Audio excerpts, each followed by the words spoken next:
जो मिला तुमको अब तक वो तेरे ही कर्म फल। गर फल अच्छा चाहिए सत्कर्म कर हर पल।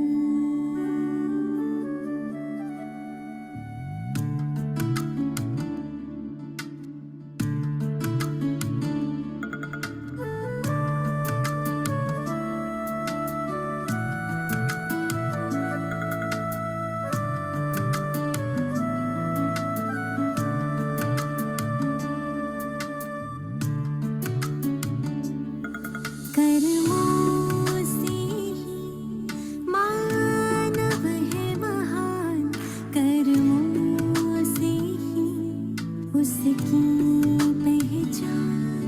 कर श्रेष्ठ कर्म ही मानव तो बन जाएगा फिर देव समान। कर्मों से ही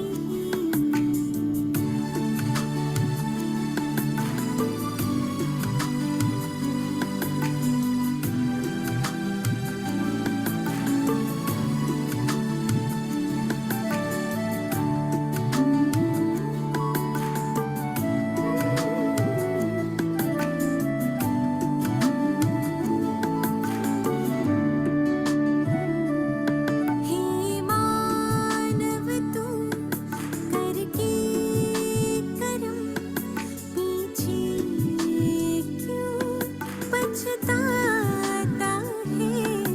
जैसा कर्म तू करता है वैसा ही फल तू पाता है, वैसा ही फल तू पाता है। मर कर भी अमर कहलाता है जो श्रेष्ठ कर्म कर जाता है। कर्मों से ही मानव है महान, कर्मों से ही उसकी पहचान। कर्मों से ही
ओम शांति।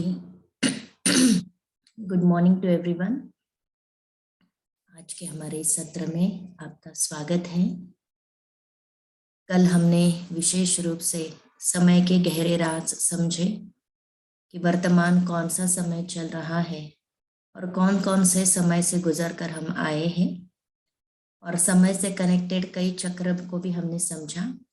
जो चक्र हम पहले से जानते थे वो था एक रात दिन का चक्र, एक सीजन का चक्र। फिर हमने जन्म मृत्यु का भी चक्र देखा कि कैसे हम जन्म से मृत्यु, मृत्यु से जन्म लेते हैं, और दिन रात के चक्र में हमने देखा कि हम कैसे 4 प्रहर में से गुजरते हैं। हर चक्र के 4 हिस्से होते हैं। उसी तरह और एक बड़े चक्र को कल हमने समझा, जो परमात्मा हमें वर्तमान समय इसका ज्ञान दे रहा है, और ये है सृष्टि चक्र। सृष्टि का आदि, मध्य और अंत क्या था, क्या है, परमात्मा ने हमें इसके बारे में बहुत गहराई से ज्ञान दिया, जो कल हमने समझा। हमने देखा कि ये पूरी सृष्टि, ये पूरी धरा 4 युगों में से पास होती है। पहले 2 युगों को मिलाकर हम स्वर्ग कहते हैं, सतयुग और त्रेता युग। इनको मिलाकर हम स्वर्ग कहते हैं। द्वापर युग और कलयुग, ये जो 2500 साल का पीरियड है, इसको हम नरक कहते हैं। तो स्वर्ग और नरक वास्तव में दोनों इसी धरा पर हैं। तो हम देखते हैं कि इसी धरा पर नाटक के अंदर 2 बातें में डिवाइड होता है। जैसे दिन रात में 4 प्रहर होते हैं, पहले 2 प्रहर को जैसे हम दिन कहते हैं और बाद के 2 प्रहर को जैसे हम शाम या रात कहते हैं, उसी तरह सतयुग त्रेता युग अर्थात स्वर्गीय दुनिया, जहाँ देवी देवताएं चैतन्य में निवास करते थे, और वो मनुष्य आत्मा ही थे जिनके अंदर देवी गुण थे। तो 2500 साल इन देवी देवताओं का राज्य चला, और इन 2500 सालों में 100% हेल्थ, वेल्थ और हैप्पीनेस पूर्ण मात्रा में थी। देवी देवताएं हमेशा सुखी होते हैं, वह दुख का नामो निशान नहीं होता है। और द्वापर युग के बाद हमने देखा कि कैसे ये देवी देवताएं आत्माओं के अंदर ही धीरे धीरे बॉडी कॉन्शियसनेस का एक विलन जैसे कहो नाटक में एंट्री करता है, और जैसे ही देव भान आत्मा के अंदर जागृत होता है, तो धीरे धीरे ईगो कहो, काम विकार कहो, क्रोध कहो, ये विकारों की मात्रा भी बढ़ती जाती है बहुत स्लोली। द्वापर युग भी कंपेयर टू कलयुग जैसे सेमी स्वर्ग ही कहेंगे, क्योंकि कलयुग में ये विकारों की मात्रा धीरे धीरे बढ़ते बढ़ते आज हम देखते हैं कि कलयुग अंत में हर मानव मन में इन विकारों ने पूर्णतः घर कर लिया है। गुस्सा करना जैसे कोई बड़ी बात रही ही नहीं है। ईगो तो जैसे हर एक ने अपने अपने ईगो को पकड़ कर ही रखा है।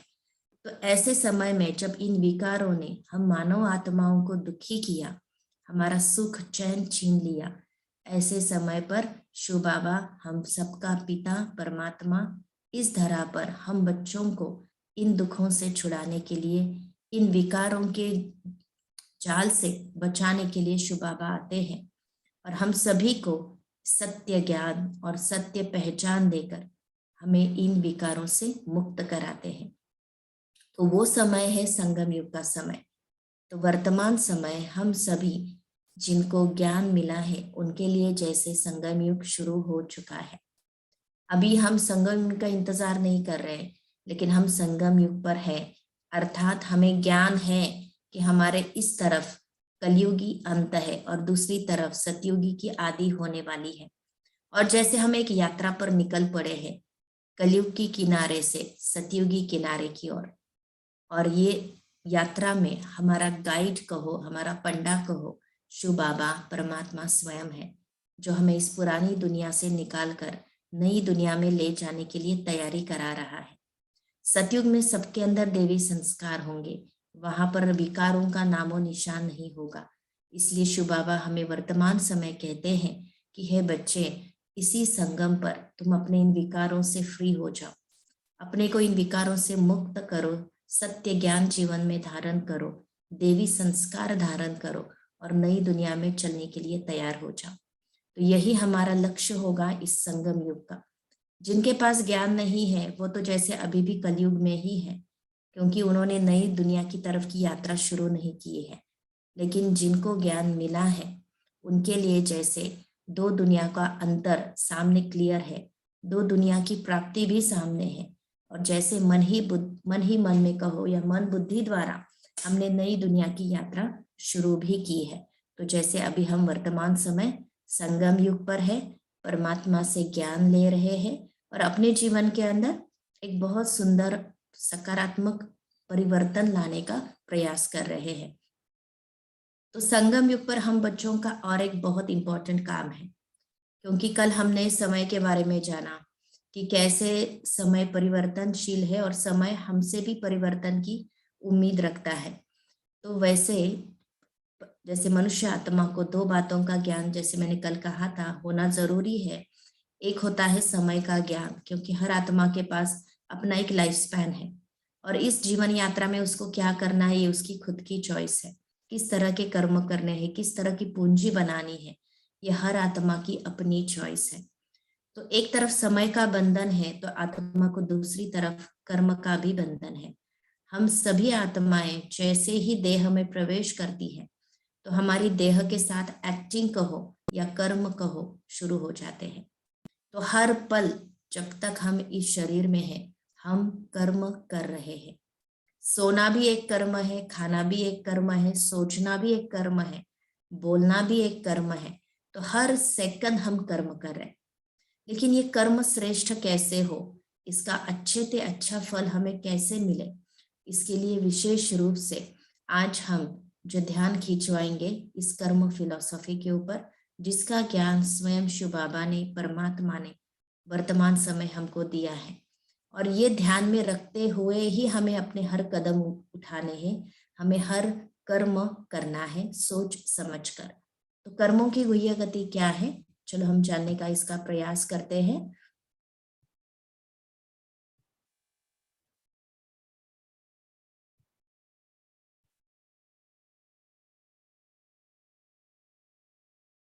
तो जब कर्म सिद्धांत की बात आती है तो हम सभी ने एक बहुत सुंदर बात पहले से ही जानते हैं, समझते हैं कि जैसा कर्म हम करेंगे वैसा फल हम पाएंगे।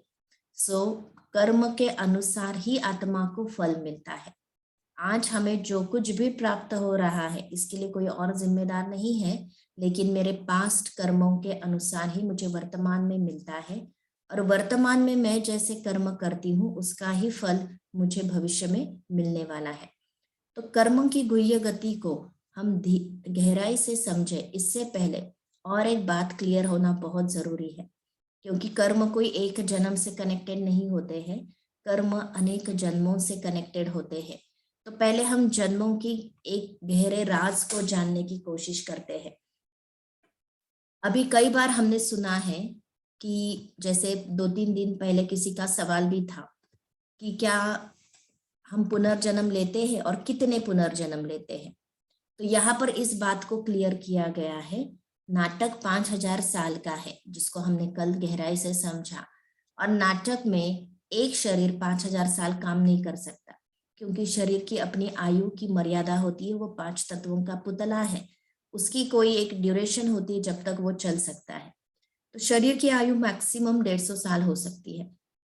तो 150 साल के बाद आत्मा को शरीर रूपी चोला चेंज करना ही होता है, अर्थात आज की भाषा में उसको मृत्यु कहते हैं।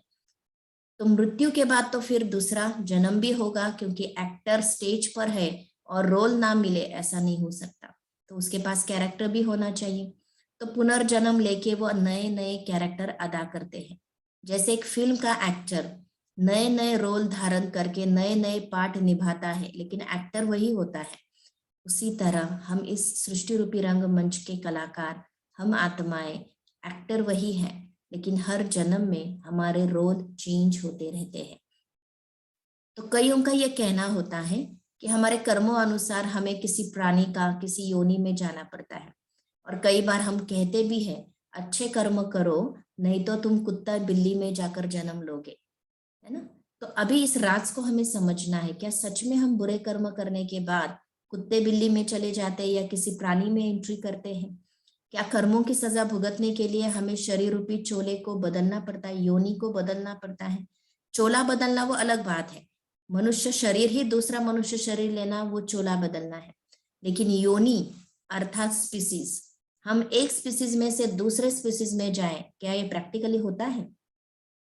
अब इसको हम थोड़ा साइंटिफिकली देखते हैं।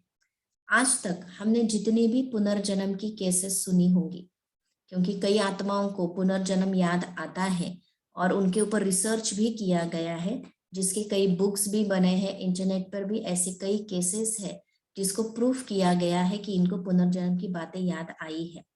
जनरली लॉ ये कहता है कि हमें पुनर्जन्म के बाद पिछला जन्म याद नहीं आना चाहिए, और राइट भी है, क्योंकि अगर हमें पिछले पिछले जन्म याद आते गए तो हम किसी को भी न्याय नहीं दे सकेंगे, हम कहाँ जाएंगे, किसके साथ पार्ट बजाएंगे, and there will be lot of confusion.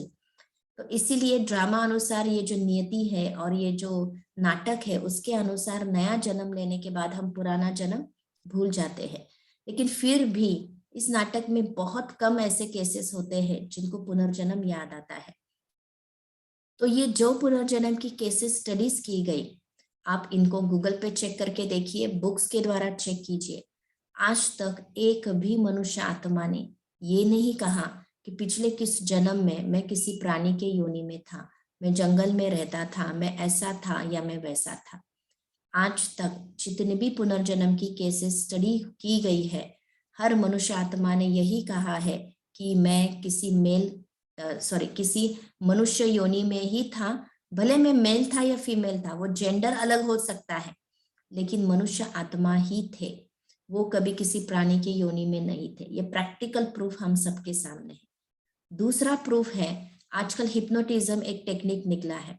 अगर किसी के पास्ट कर्मों का इम्पैक्ट बहुत ज्यादा हो रहा है वर्तमान जीवन के ऊपर, और जिनके पास काफी पैसे हैं, तो वो ये पैसा खर्च कर कर जानने की कोशिश करते हैं कि हमारे पिछले जन्म के कौन से ऐसे कर्म है जिसके कारण मुझे वर्तमान में इतना दुख भुगतना पड़ रहा है, या पर्टिकुलर बीमारी आ गई है जिससे हम फ्री नहीं हो पा रहे हैं। तो हिप्नोटिज्म टेक्निक द्वारा, ये भी एक साइंटिफिक टेक्निक है, क्योंकि आत्मा में सारे जन्मों का रिकॉर्ड स्टोर रहता है। तो इस हिप्नोटिज्म टेक्निक से हमारे कॉन्शियस माइंड को साइलेंट किया जाता है और सब कॉन्शियस माइंड के थ्रू हमें पिछले कई साल तक लेकर जाते हैं। कुछ वो डायरेक्शंस देते हैं, आत्मा उस कॉन्शियसनेस में चली जाती है और पीछे पीछे पीछे अपने भूतकाल में चली जाती है। तो हिप्नोटिज्म में भी देखा गया है, 100 साल 200 साल जब पीछे ले जाते हैं तो डेफिनेटली वो आत्मा इस वर्तमान शरीर में तो नहीं होती है, क्योंकि शरीर की आयु इतनी तो नहीं होती है, तो किसी ना किसी पिछले जन्म में चली जाती है।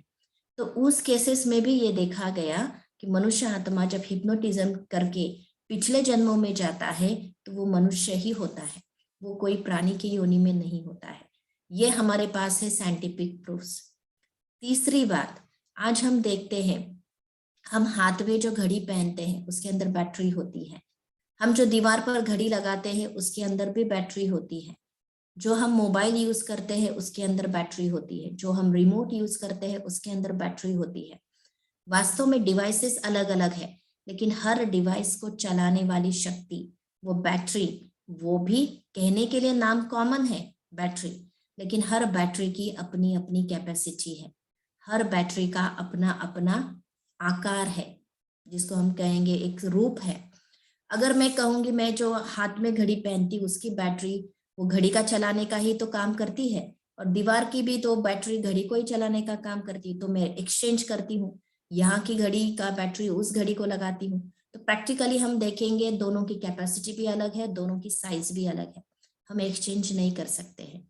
अगर हम रिमोट की बैटरी और मोबाइल की बैटरी को चेंज करने की कोशिश करें तो वो भी हम चेंज नहीं कर सकते।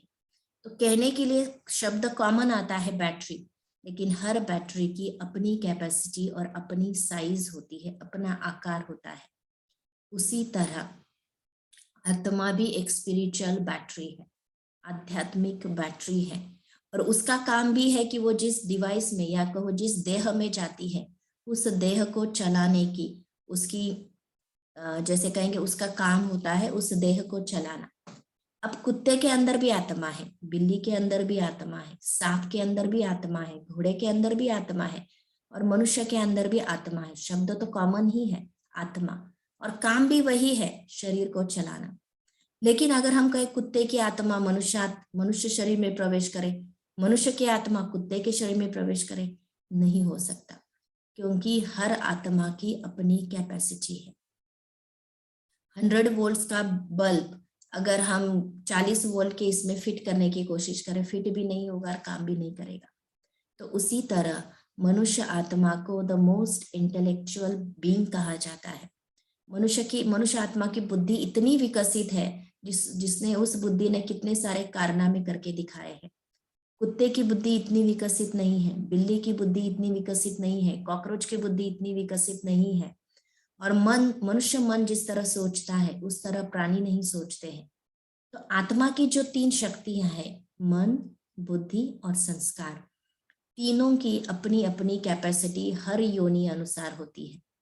तो इसीलिए हम मनुष्य कभी मरने के बाद किसी प्राणी में एंट्री नहीं करते हैं, ना और कोई प्राणी किसी और प्राणी में एंट्री करता है। कुत्ते मरने के बाद कुत्ते ही बनते हैं, बिल्ली मरने के बाद बिल्ली ही बनती है, और मनुष्य आत्मा शरीर छोड़ने के बाद मनुष्य शरीर में ही प्रवेश करती है, क्योंकि जैसा बीज वैसा फल। अगर हम आम का बीज बोएंगे तो उसको केला नहीं लगेगा, आम का बीज बोने के बाद आम के ही फल मिलेंगे। तो आत्मा जैसे एक बीज है और उसका रिजल्ट जो शरीर है वो उसी शरीर के साथ मैच करती है।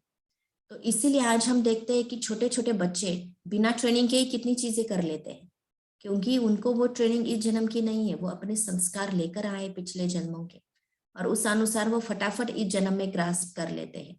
इवन अगर हम प्राणियों को ऑब्जर्व करें, उनको कई चीजें सिखानी नहीं पड़ती है, अपने आप सीख जाते हैं ना। तो इस तरह से आत्मा के अंदर संस्कार भरे हुए हैं, वो उस शरीर में उसी तरह काम करना शुरू कर देते हैं। तो ये बात हम सबको क्लियर हो गई होगी कि जैसे किसी का सवाल ये भी था, क्या मनुष्य जन्म दुर्लभ है? बहुत पुण्य कर्म करने के बाद मनुष्य जन्म मिलता है। आप प्रैक्टिकल में चेक करके देखें, हम आज वर्तमान में मनुष्य जन्म में हैं। अगर ये मनुष्य जन्म हमारे बहुत सारे पुण्य कर्म का रिटर्न में हमें मिला होता, तो इस मनुष्य जन्म में क्या मिलना चाहिए हमें? अच्छे कर्मों का रिटर्न क्या दुख हो सकता है, अशांति हो सकती है, नफरत हो सकती है। लेकिन प्रैक्टिकल में आज हम देखते हैं कितने मनुष्य मन क्रोध अग्नि में जल रहे हैं, अशांत है, दुखी है, अनेकों से नफरत कर रहे हैं। तो ये अच्छे कर्मों का फल तो नहीं हो सकता है ना। और आज हम देखते हैं कुत्ते तो उनके मालिक उनको कितना प्यार करते हैं, उनके लिए खास फूड मंगवाते हैं, उनको गाड़ियों के अंदर घुमाते हैं। तो इसको हम क्या कहेंगे?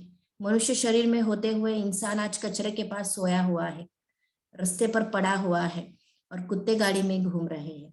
तो हम कैसे कह सकते हैं कि अच्छे कर्मों का रिटर्न करने के लिए हमें किसी और योनि में जाने की आवश्यकता है? तो कहने का भाव ये है कि हम हर जन्म में मनुष्य ही रहते हैं, चाहे मेल बनते चाहे फीमेल बनते, लेकिन हम अपने कर्मों की पूंजी लेकर घूमते रहते हैं, क्योंकि आत्मा अर्थात मन, बुद्धि, संस्कार। वर्तमान समय जिस प्रकार से मेरी सोच चलती है, वर्तमान समय मैंने जिस प्रकार से अपने बुद्धि को ट्रेन किया है, और वर्तमान समय जिस टाइप के मेरे संस्कार है, अगर समझो किसी कारण मेरा ये देह छूट जाता है, तो यही आत्मा अपनी उसी मन बुद्धि सहित नए शरीर में प्रवेश करती है, और धीरे धीरे जैसे ही उसका शरीर कैपेबल बनता है सोचने के लिए, बुद्धि से निर्णय लेने के लिए, तो देखा जाता है जो पिछले जन्म की सोच, पिछले जन्म की बुद्धि के हमारी डेवलप बुद्धि और हमारे पिछले जन्म के संस्कार ही लेकर हम आगे चलते हैं।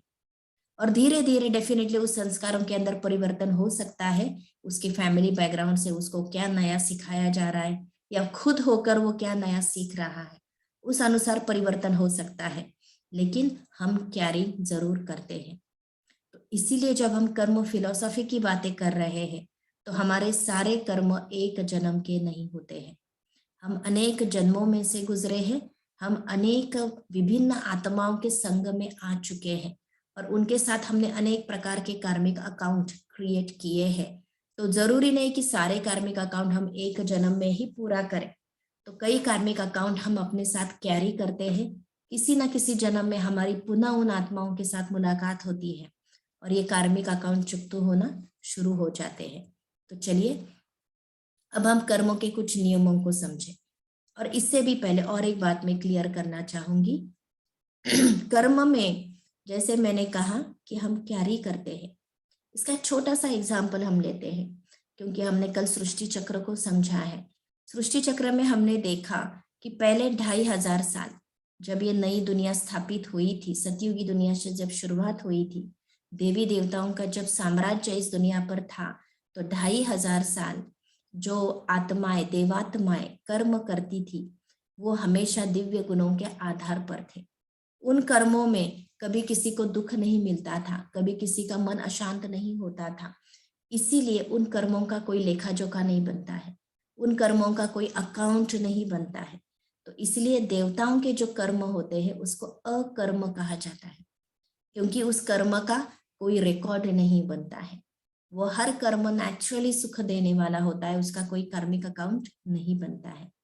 लेकिन धीरे धीरे जब ये देवात्माएं पुनर्जन्म में आते आते द्वापर युग में पहुंचती है, 2500 साल के बाद अगर आप चक्र आपके आंखों के आगे लाएंगे, 2500 के साल जब द्वापर युग में पहुंच जाती है, तो धीरे धीरे जैसे विकारों की एंट्री होती है मन के अंदर, जैसे विलन प्रवेश करते हैं, तो हम अपनी बातों से, अपनी सोच से एक दूसरे को दुख देना शुरू करते हैं, और तब आत्मा का कार्मिक अकाउंट शुरू हो जाता है। तो द्वापर युग से कलयुग अंत तक जो कर्म हम करते हैं, इसको विकर्म कहा जाता है। विकर्म में 2 शब्द आते, वि प्लस कर्म। वि अर्थात विकारों के वश किए हुए कर्म। विकर्म कौन से बनते? हर कर्म विकर्म नहीं बनता है, लेकिन जिस कर्म में हम विकार का आधार लेते हैं वो कर्म विकर्म बनते हैं। जैसे मैंने गुस्से से बात की, मैंने किसी से नफरत की, तो ये जो मेरे एनर्जी गई किसी आत्मा के पास, तो जैसे वो एनर्जी जाना ही विकर्म बन जाता है। और एक बहुत सिंपल बात हम कर्म फिलॉसफी में समझे, कर्म और कुछ नहीं है, the energy which I send to others. मैं दूसरों के लिए अपनी सोच के आधार से, बोल के आधार से या कर्म के आधार से जो एनर्जी ट्रांसफर करती हूँ उसको कर्म कहते हैं। और जो एनर्जी मैंने ट्रांसफर की as a result of it, दूसरी एनर्जी जो सामने वाले से मेरी तरफ आती है उसको भाग्य कहा जाता है। तो कर्म अर्थात मैंने जो एनर्जी भेजी, और भाग्य अर्थात जो एनर्जी मेरे पास लौट कर आई। तो जिस तरह से मेरे कर्म की एनर्जी जाएगी दूसरों की तरफ, उसी तरह से भाग्य लौटकर मेरे पास आएगा। अगर मेरे अच्छे कर्मों की एनर्जी दूसरों के पास जा रही है, मेरे अच्छी सोच, अच्छे फीलिंग्स, मेरी शुभ भावनाएं दूसरों के पास जा रही है, मेरे अच्छे सुखदायी बोल दूसरों के पास जा रहे हैं, मेरे सुखदायी कर्म अगर दूसरों के लिए हो रहे हैं, तो मेरी ये अच्छी एनर्जी लौट कर अच्छे भाग्य के रूप में मेरे खाते में जमा हो जाएगी। मुझे हर प्रकार का सुख इस जीवन में मिलेगा, चाहे वो हेल्थ का सुख हो, वेल्थ का सुख हो या हैप्पीनेस हो, वो मुझे अपने आप मिलेगा। लेकिन अगर मैंने गलत सोच रखी, गलत वाइब्रेशन दुनिया को दिए या आत्माओं को दिए, गलत बोल बोले या गलत कर्म किए, तो इसका नतीजा भी गलत भाग्य मेरे पास जमा होगा। गलत भाग्य अर्थात क्या? मेरी हेल्थ खराब हो जाएगी, मुझे वेल्थ में प्रॉब्लम्स आएगी और मेरी खुशियां छीनी जाएगी। अपने आप, ये अपने आप होता है, ये कोई शिव बाबा बैठकर किसी का लेखा जोखा नहीं करता है। वैसे दुनिया में कहा जाता है कर्म ध्यान से कर, भगवान तुमको देख रहा है। ये कहने का भाव क्या था? भगवान तो वैसे प्रैक्टिकल में एक एक के जीवन में झांक कर नहीं देखता है कौन क्या सोच रहा है, कौन क्या कर रहा है। नीति ही इस प्रकार से बनी है, ड्रामा ही इस प्रकार से बना है कि हर एक के कर्म का लेखा जोखा अपने आप होता है। दुनिया में एक शब्द कहा जाता है, चित्रगुप्त आपका लेखा जोखा लिख रहा है। अब ये चित्रगुप्त कौन है? चित्रगुप्त कोई व्यक्ति नहीं है, चित्रगुप्त कोई शिव बाबा नहीं है। चित्रगुप्त अर्थात आप जो जो इस नाटक में एक एक कर्म कर रहे हैं उसका चित्र बन रहा है गुप्त रीति से, अर्थात उसके अनुसार ही आपका भाग्य जमा हो रहा है। वो कोई कर नहीं रहा है, ये ड्रामा ही इतना वेल प्लान्ड है कि इसके अंदर ये ऑटोमेटिक जमा होता जाता है और उसी अनुसार हमें कर्म का रिटर्न मिलता है। तो आपको ये बात क्लियर हो गई होगी, कार्मिक अकाउंट कोई सतयुग से शुरू नहीं होते हैं, द्वापर युग से शुरू, सतयुग और त्रेता युग में नहीं होते हैं, कार्मिक अकाउंट द्वापर युग से शुरू होते हैं। और कैसे बनते हैं ये कार्मिक अकाउंट?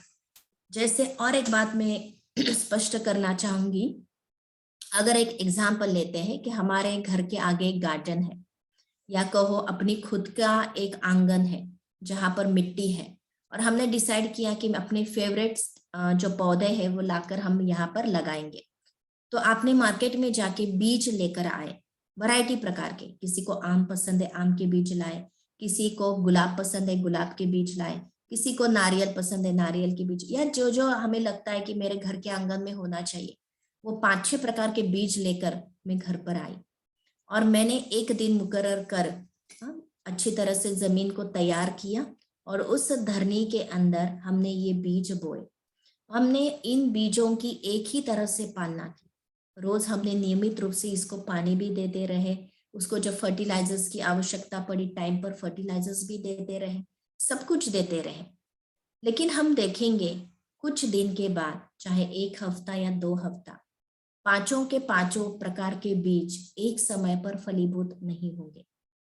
कुछ पौधे को निकलने के लिए कुछ हफ्ते लगेंगे, कुछ पौधे को निकलने के लिए कुछ महीने लगेंगे, और कुछ पौधे को निकलकर बड़ा होने में कुछ साल भी लगेंगे, क्योंकि बीज अलग अलग है। उसी तरह इस सृष्टि नाटक की धरनी पर जो आत्मा जो कर्म करती है, कर्मों की भी वैरायटी होती है। हर कर्म का बीज एक समय फलीभूत नहीं होता है। हमारे कुछ कर्म ऐसे होते हैं जिसका फल हमें तुरंत मिलता है, कुछ कर्म ऐसे होते हैं जिसका फल हमें कुछ हफ्ते के बाद मिलता है, कुछ कर्मों का फल हमें कुछ महीनों के बाद, किसी का फल हमें कुछ सालों के बाद, और कुछ कर्मों का फल कुछ पीढ़ियों के बाद भी मिलता है। यह हर कर्म की अपनी अपनी इंटेंसिटी होती है। तो इसका सीधा मतलब ये निकलता है कि द्वापर युग के जन्मों के बाद हमने जो विकर्म किए, जरूरी नहीं कि सारी सजा हमने उसी जन्म में खाई। कुछ कर्म हमने अगले जन्म तक कैरी करते गए, अगले जन्म तक कैरी करते गए। हो सकता है वर्तमान समय हम कुछ ऐसे कर्मों का रिजल्ट भुगत रहे हो जो कर्म मैंने 10 जन्म पहले किए होंगे, है ना। तो ये कुछ भी हो सकता है, वी नेवर नो। लेकिन ये बात उतनी ही अटल है कि मुझे अपने हर कर्म का रिटर्न करना ही होगा। अगर मैंने अच्छा कर्म किया है तो भी मुझे उसका रिटर्न मिलना है, और मैंने बुरा कर्म किया है तो भी मुझे उसका रिटर्न मिलना है। तो ये बात आपको जरूर क्लियर हो गई होगी। अब कर्म के कुछ नियमों को हम समझते हैं। पहला नियम, मेरे हर कर्म का लेखा जोखा होता है। भले वो कर्म करते समय मुझे कोई देखने वाला मौजूद हो या नहीं हो, लेकिन हमारे हर कर्म का रिकॉर्डिंग इस विश्व नाटक में हो रहा है और उसका मुझे रिटर्न भुगतना ही है। कोई कई बार सोचता है कोई नहीं देख रहा है मैं क्या कर रहा हूँ, तो मुझे उसका कोई कर्म का रिटर्न नहीं मिलेगा, लेकिन ये भी गलत है। मेरे हर कर्म का रिटर्न मुझे मिलता है। मैंने एक बहुत सुंदर बात व्हाट्सएप पे पढ़ी थी, किसी को डर है भगवान देख रहा है, और किसी को विश्वास और भरोसा है कि भगवान मुझे देख रहा है। अब ये 2 कैटेगरी की आत्माएं कौन हो सकती है? जो गलत कर्म कर रहा है उसको डर है कि भगवान मुझे देख रहा है और मुझे इसकी सजा खानी पड़ेगी, और जो सही कर्म कर रहा है उसको भरोसा है कि भगवान मुझे देख रहा है और इसका रिटर्न मुझे जरूर अच्छा मिलेगा। तो कहने का भाव, मेरे हर कर्म का लेखा जोखा होता है। इसीलिए हम हर कर्म करने से पहले 10 बार जरूर सोचे कि मैं क्या कर रहा हूँ और इसका रिजल्ट क्या होगा, क्योंकि जो एनर्जी मैं भेजने जा रही हूँ वही मल्टीप्लाई होके मेरे पास आने वाली है। दूसरा नियम कर्म का है, मेरा भूतकाल मेरे वर्तमान को प्रभावित करता है। मेरा भूतकाल मेरे वर्तमान को प्रभावित करता है। अगर मैंने भूतकाल में बहुत आत्माओं को दुख दिया है, कष्ट दिए हैं, तो वर्तमान समय उस कर्म का रिटर्न, मेरे पिछले भूतकाल के कर्मों का रिटर्न वर्तमान में मुझे सफलता जल्दी प्राप्त नहीं होगी। मैं अच्छा करने के लिए जाऊंगा लेकिन मुझे रिजल्ट अच्छे के अच्छे तुरंत नहीं मिलेंगे, क्योंकि जब तक मेरा पिछला अकाउंट क्लियर नहीं होता है नए बीज फलीभूत नहीं होंगे। इसलिए मेरा भूतकाल मेरे वर्तमान को प्रभावित जरूर करता है। ऐसे नहीं हुआ सो हुआ, हुआ सो हुआ ये जरूर हमें मन बुद्धि से मिटा देना है, लेकिन उस जो हुआ, जो बीज बोए, उसका फल खाने के लिए वर्तमान में रेडी भी रहना है। लेकिन अगर हम उस भूतकाल के प्रभाव को जल्दी खत्म करना चाहते हैं तो वर्तमान को हमें सकारात्मक रूप से ही उसको हैंडल करना होगा, तभी हम उसको जल्दी चुकतू कर सकते हैं। तीसरा कर्म का नियम, कुछ भी अकस्मात या अचानक नहीं होता है। कई बार हमारे बोलों में कई बार कहने में आता है अचानक ये हुआ, अचानक ये हुआ। मन बुद्धि में भी नहीं था, हमारे ख्यालों ख्वाबों में भी नहीं था कि ऐसा हमारे साथ होगा। तो ये कुछ भी अकस्मात नहीं होता है विश्व नाटक में। हर चीज उसके समय पर होती है। जो कर्म का बीज अभी फल देने के लिए रेडी है, वो बात मेरे सामने आ जाती है। और वो फल के लिए मुझे ये नहीं पता होता कि ये फल का बीज कौन से कर्म से रिलेटेड है, इस जन्म का है या पिछले जन्म का है। तो जो कुछ भी मेरे सामने आ रहा है एज अ रिजल्ट ऑफ मेरे कर्मा ही मेरे सामने आ रहा है। तो कुछ भी अकस्मात मेरे साथ नहीं होता है। चौथा नियम, मुझे वही प्राप्त होता है जिसके मैं लायक हूं। हम कभी अपने आप को दूसरों के साथ तुलना न करें, कंपेयर न करें, इसको इतना मिल रहा है, मुझको इतना मिल रहा है। Never ever compare yourself with others. हर किसी को जो कुछ भी मिल रहा है उसी के कर्मों का रिजल्ट मिल रहा है, चाहे अच्छा या चाहे बुरा। तो इसीलिए मुझे भी वर्तमान में जो कुछ भी मिल रहा है ये मेरे कर्मों का ही रिटर्न है और इसी के मैं पात्र हूं। कोई भी किसी दूसरे का भाग्य छीन नहीं सकता। कई बार कहते हैं ना, मेरे भाग्य ने तो मुझे इतना कुछ दिया था और इसने आकर अचानक मेरे से सब कुछ छीन लिया। तो उसने कुछ भी छीना नहीं है। छीनना भी आपका एक भाग्य था कि आपको कुछ समय के लिए उसकी प्राप्ति होगी, लेकिन कुछ समय के बाद शायद आपके कुछ निगेटिव कर्म अभी प्रभावित हो गए हैं तो आपसे वो छीना भी जाएगा। तो हम कभी किसी को दोषी ना ठहराए कि इसकी वजह से मैं दुखी हूं या इसके कारण मेरे जीवन में दुख है। तो कोई किसी का भाग्य नहीं छीन रहा है। कर्मों का छठवां नियम, मैं स्वयं अपनी वर्तमान स्थिति का जिम्मेवार हूं। No one else in the drama is responsible for my fortune. जो मुझे मिल रहा है वर्तमान समय में, चाहे बहुत सुख मिल रहा है, आनंद मिल रहा है, प्राप्तियां मिल रही है, ये मेरे ही अच्छे कर्मों का रिटर्न है। इसके लिए भी कोई जिम्मेदार नहीं है कि इसने मुझे दिया इसलिए मुझे मिल रहा है। नहीं, ये सब कुछ मुझे अपने भाग्य अनुसार मिल रहा है। और अगर मुझे कुछ नकारात्मक भी मिल रहा है, चाहे लोग मेरे से अच्छा व्यवहार नहीं कर रहे या चाहे पैसे में मुझे लॉस हो रहा है या कुछ भी हो रहा है, again I am responsible for it, no one else. ठीक है, तो अपनी स्वयं के कर्मों की जिम्मेदारी हम खुद उठाएं। मुझे जो कुछ भी मिल रहा है पास्ट कर्मों का रिजल्ट है, लेकिन उसमें दुखी ना हो जाए कि मैंने पास्ट में तो अच्छे कर्म नहीं किए, अब क्या करूं। उस पास्ट कर्मों को भी आप जल्दी से चुकतू कर सकते हैं अपनी सकारात्मक सोच से, सकारात्मक बोल और कर्म से। सत्य ज्ञान के आधार से आप कार्मिक अकाउंट को बहुत इजीली समझदार बन के चुकतू कर सकते हैं और साथ साथ वर्तमान में अच्छे कर्म करके, अच्छे कर्मों के बीज बो के भविष्य का फल अच्छा बना सकते हैं। फिर कुछ गलत फहमियां हमारे कर्मों में हम पाल के चल रहे हैं, मान के चल रहे हैं। इनमें से कोई भी कारक हमारी वर्तमान स्थिति के लिए जिम्मेदार नहीं है। कई बार है ना, हम दूसरी बातों को जिम्मेदार बनाते हैं। तो यहाँ पर बताया गया है कि कौन कौन से कारण हमारे वर्तमान इसके लिए जिम्मेदार नहीं है। पहला, हम सब कुछ भगवान के ऊपर ढकेल देना अच्छा समझते हैं। हमने कहा जो भी सुख दुख मिल रहा है भगवान दे रहा है। तो पहली बात ये क्लियर हो, शिव बाबा हमें दुख दे नहीं सकते। शिव बाबा हमें अच्छा बनने की ही राय देते हैं, अच्छा भाग्य बनाने की ही राय देते हैं। लेकिन वो राय लेने के बाद भी अगर हम गलत कर्म करते हैं तो हमें रिटर्न में गलत ही मिलता है। तो भगवान सुख दुख नहीं दे रहा, मेरे कर्म मुझे सुख दुख दे रहे हैं। इसीलिए हम परमात्मा को दोषी ना ठहराएं। दूसरा, भाग्य में है इसीलिए मुझे मिल रहा है, ऐसा भी कहना नहीं है। भाग्य बनाया किसने? मेरे कर्मों ने ही तो मेरा भाग्य बनाया है। जिस प्रकार की एनर्जी मैंने संसार को दी है वही एनर्जी तो लौटकर मेरे पास भाग्य के रूप में आई है। तो भाग्य कोई हाथ में लिखा हुआ नहीं है जिसके कारण मुझे दुख मिल रहा है या अच्छा मिल रहा है, वो भी मेरे कर्मों का ही रिजल्ट है। तो भाग्य के ऊपर सब कुछ सौंप कर अपने आप को हल्का ना करें, लेकिन अपनी अच्छे कर्म के करने के ऊपर ध्यान केंद्रित करें। फिर कई बार वास्तुशास्त्र की बात आती है कि घर की दिशा ऐसे होने के कारण, दशा ऐसे होने के कारण मुझे दुख मिल रहा है। वास्तुशास्त्र भी अपने आप में एक साइंस है। कुछ एक बातें साइंटिफिकली लॉजिकल हो सकती है, लेकिन पूरे रूप से उसके ऊपर डिपेंडेंट हो जाना ये भी गलत है। वास्तविक मेरी सोच ही मेरे भाग्य को बनाती है। मेरे भाग्य का आधार मेरी सोच ही है। अगर मैं सोच के अंदर अच्छा परिवर्तन लाती हूँ तो ये वास्तु शास्त्र की बातों को भी मैं ओवरकम कर सकती हूँ। उसके लिए मुझे बार बार घर को तोड़ने फोड़ने की आवश्यकता भी नहीं है। हम छोटी मोटी बातों के परिवर्तन से और अपनी सोच के परिवर्तन से इसको भी ओवरकम कर सकते हैं। तो वास्तु को रिस्पॉन्सिबल ना समझाएं। ज्योतिष विद्या, कई कहते हैं ना मेरे हाथ में ही ऐसा लिखा हुआ है, लिखा हुआ है इसलिए अपने आप मिल जाएगा, या लिखा हुआ है या अपने आप हो जाएगा, नहीं। बिना कर्म के फल किसी को प्राप्त नहीं होता है। तो ज्योतिष विद्या के ऊपर भी हम डिपेंडेंट ना रहे।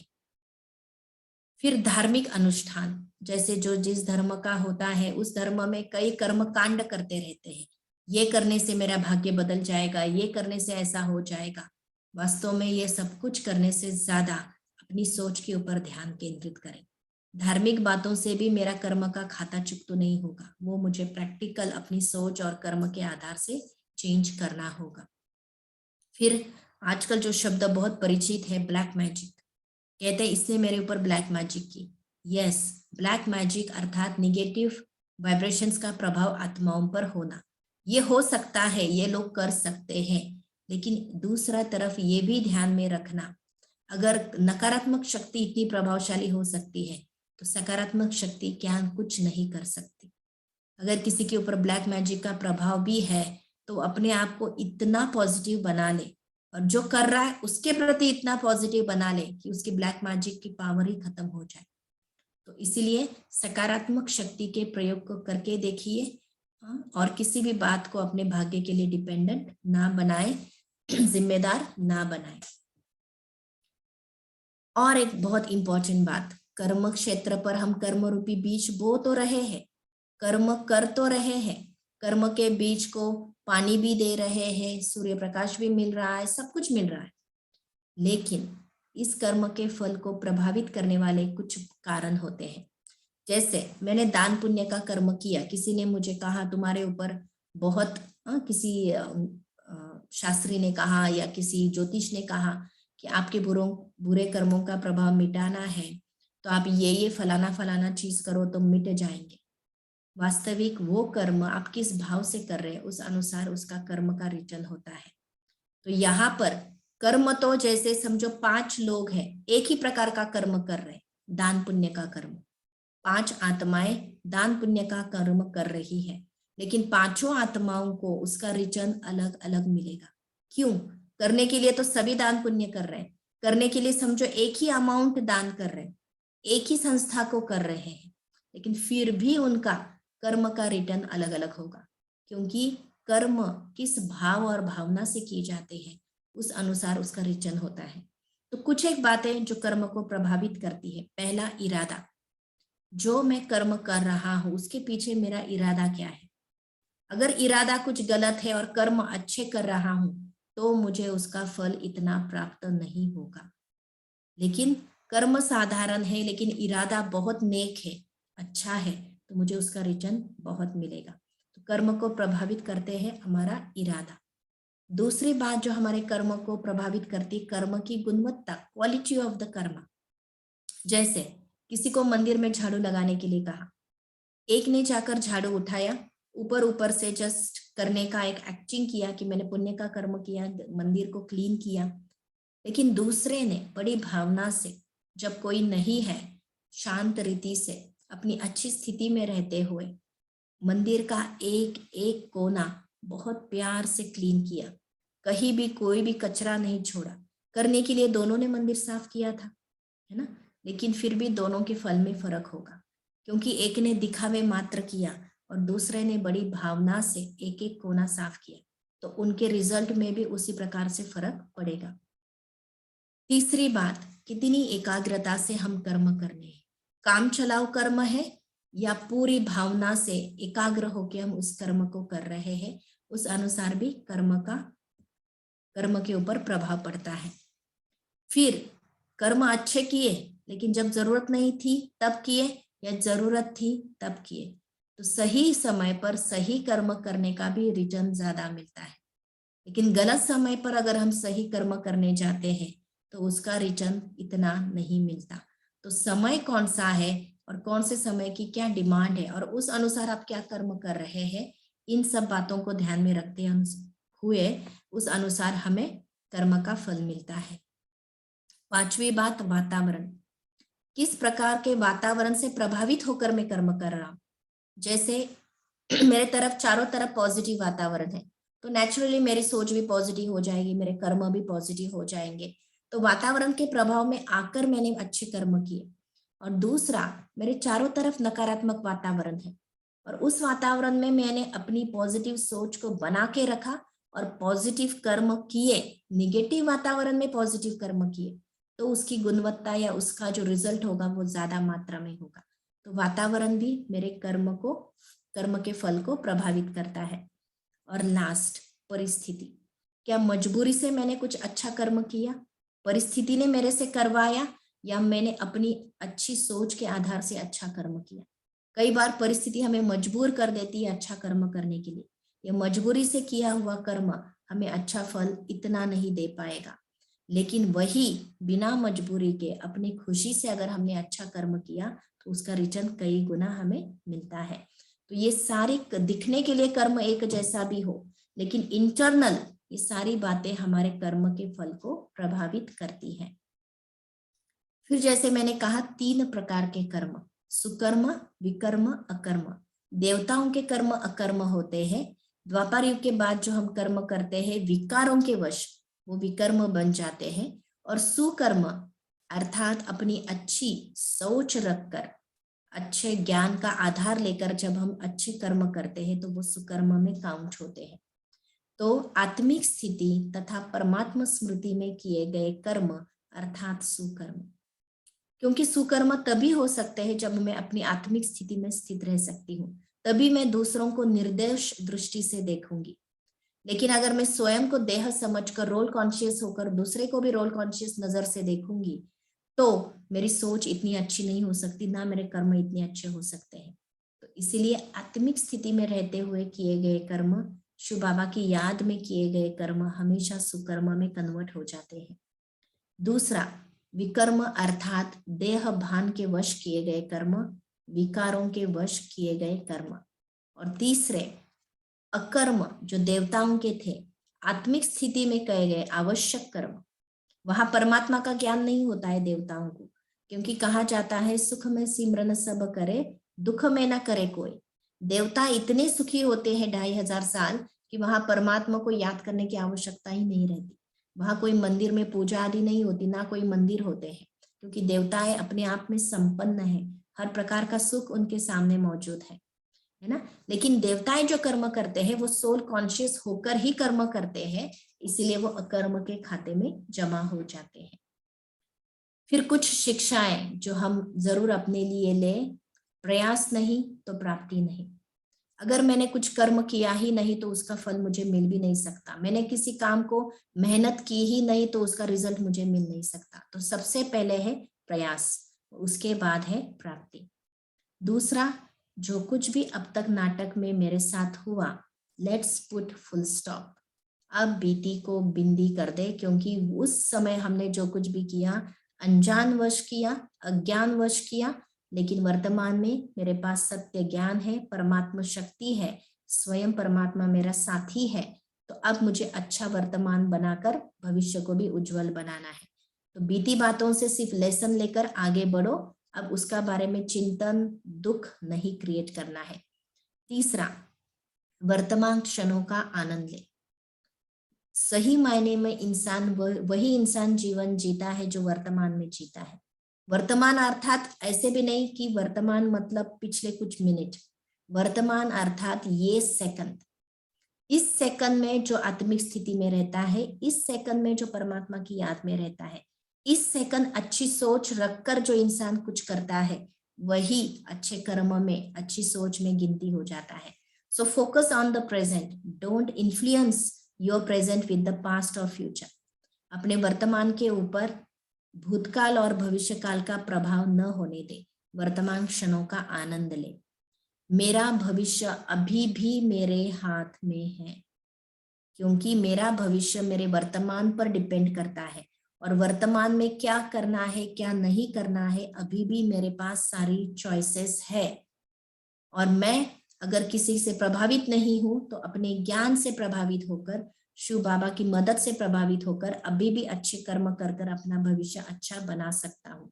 मेरे भविष्य की रेखा हाथ में है, लेकिन कोई ऐसी खींची हुई रेखा नहीं है।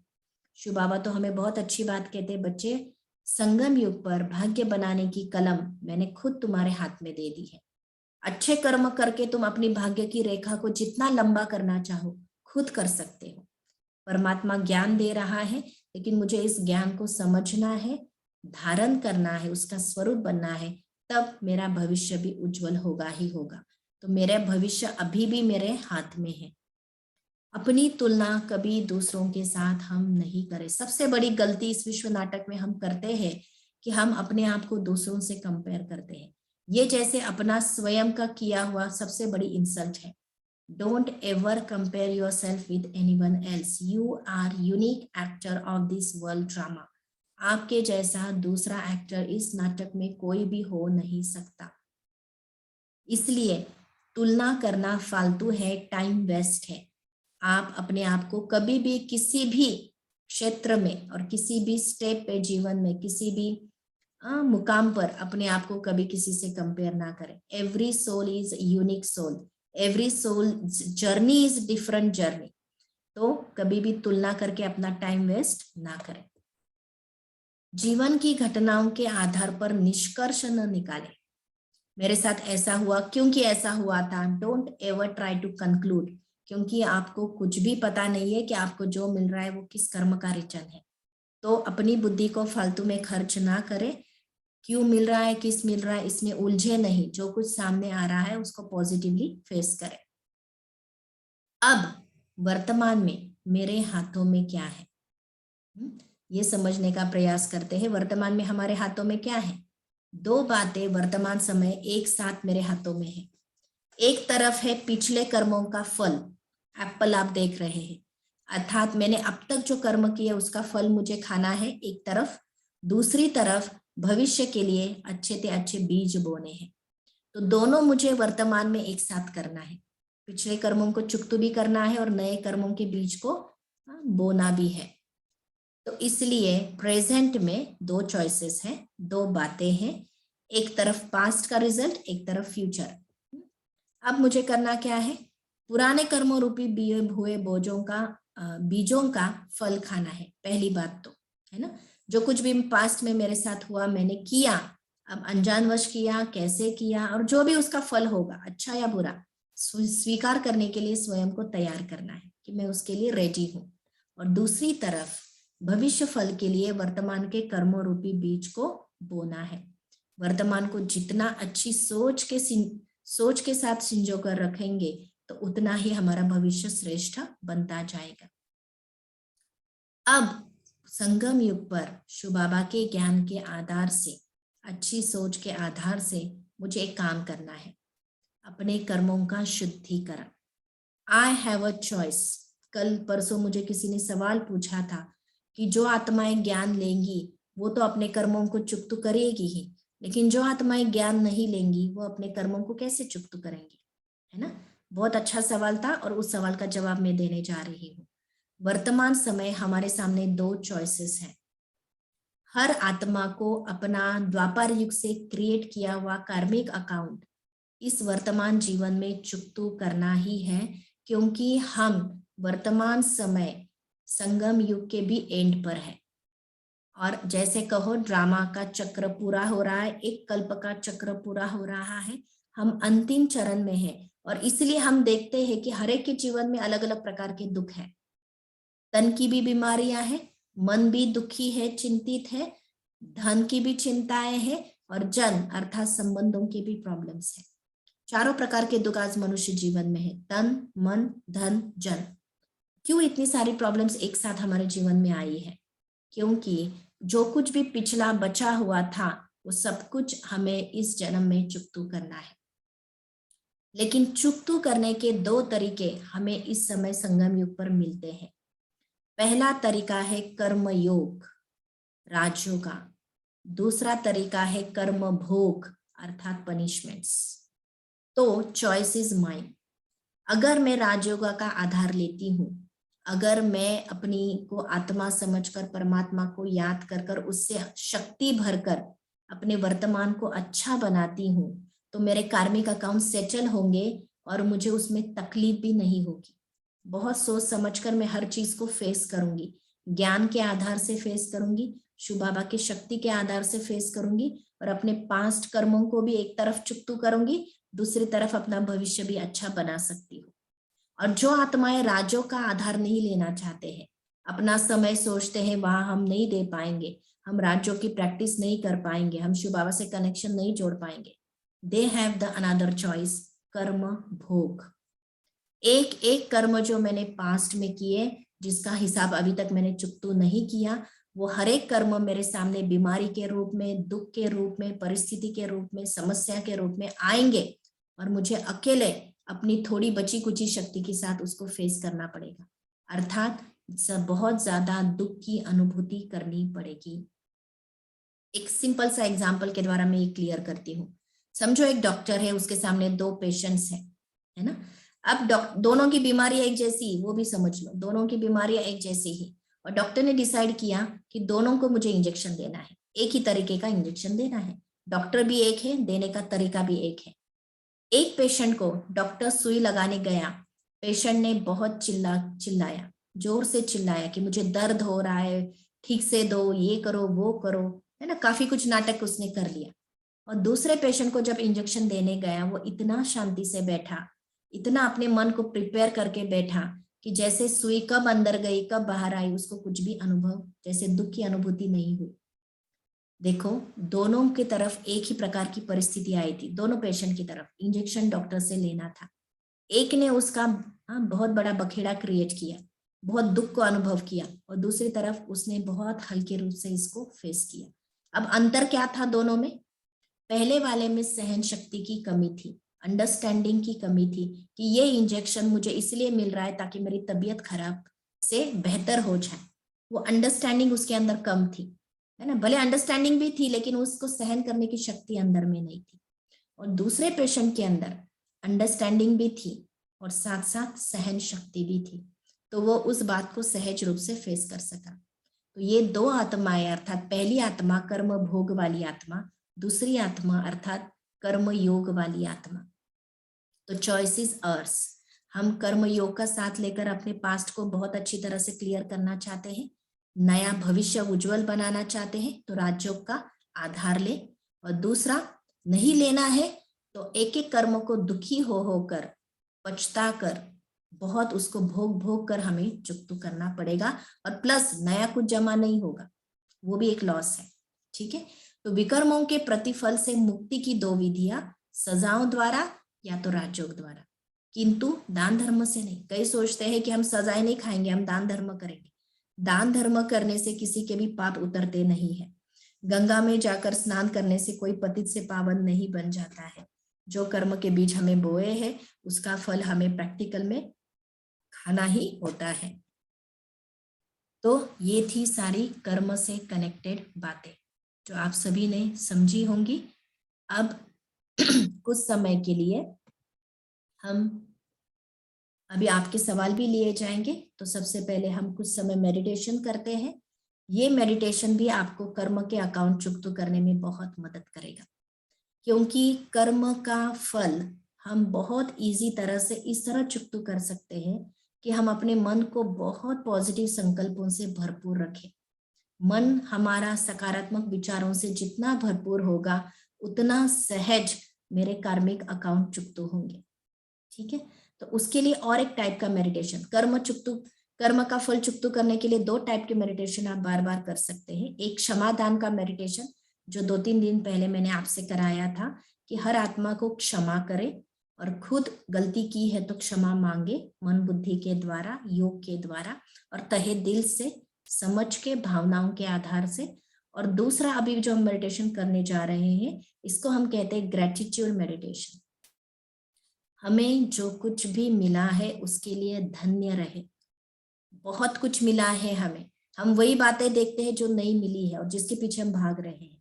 वो सब कुछ साइड में रखते हुए भगवान ने अब तक मुझे जो कुछ भी दिया है उस बात को रियलाइज करें, अप्रिशिएट करें। जितना हम हर एक बात को अप्रिशिएट करते हैं, धन्य धन्य रहते हैं, उतना ही धन्य धन्य बातें हमारे जीवन में आना शुरू हो जाती है। क्योंकि संसार का नियम है law of attraction. The kind of thoughts you carry with in your mind, the kind of energy you attract towards yourself. जिस प्रकार की सोच हम रखते हैं उसी प्रकार की एनर्जी को हम अपनी तरफ अट्रैक्ट करते हैं। गलत सोच रखेंगे तो गलत एनर्जी हमारे पास लौट कर आएगी, अच्छी सोच रखेंगे तो अच्छी एनर्जी हमारे पास आएगी। तो चलिए इस मेडिटेशन को हम अनुभव करें कुछ मिनट तक। सबसे पहले अपने आप को एक आरामदायक पोजीशन में स्थित कर ले। बाहरी वातावरण से स्वयं को डिटैच कर ले।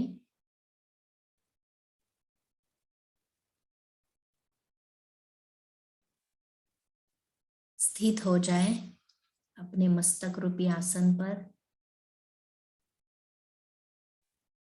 एक चमकता हुआ सुंदर सितारा मस्तक मध्य में विराजमान।